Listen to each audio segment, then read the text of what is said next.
What if the biggest reason you feel stuck isn't your job, isn't your past, isn't your circumstances? What if it's the stories you tell yourself?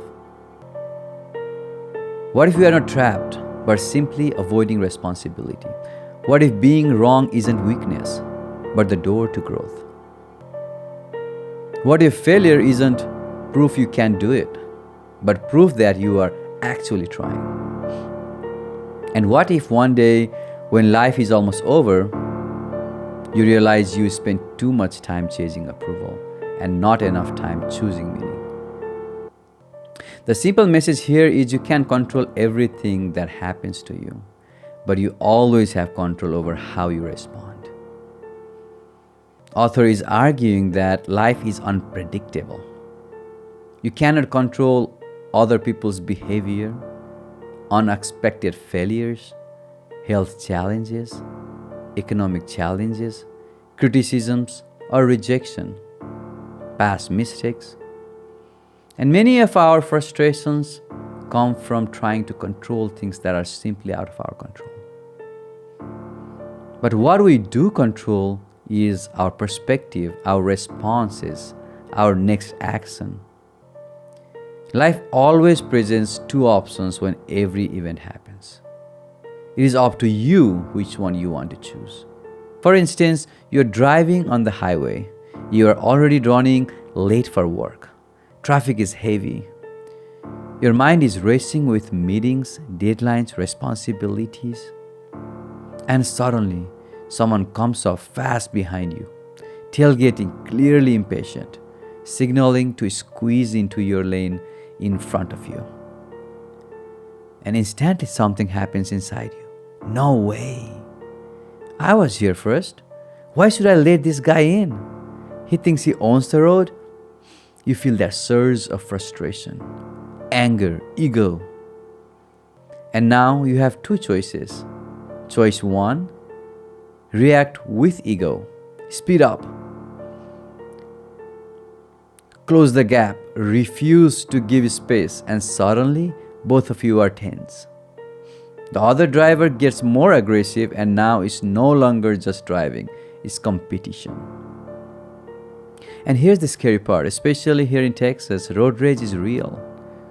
What started as a tiny moment of irritation could turn into dangerous driving, an accident, hours lost, or worse.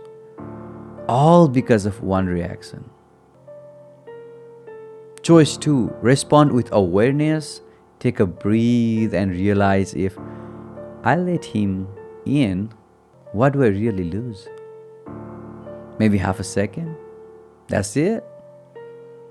So you slow down just slightly, create a space, let him merge, and instantly the tension disappears. No battle, no escalation, no risk. You're still going to reach your destination. The situation was the same in both scenarios. Same traffic, same driver, same stress. The only difference was your reaction. And that reaction determined whether the moment became a peaceful continuation of your day or a potential dangerous confrontation. We often think we are reacting to reality, but most of the time we are reacting to ego. Fairness, control. Ask yourself, is being right worth risking your peace? Sometimes maturity is realizing you don't need to win every moment, especially the ones that don't matter.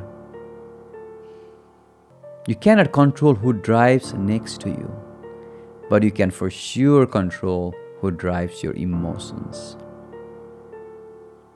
There are these kinds of micro situations that exist in our life every single day. Situation awareness and choosing the right option can save us from future regret. This is powerful because when you focus on what you can control, you stop feeling like a victim of life.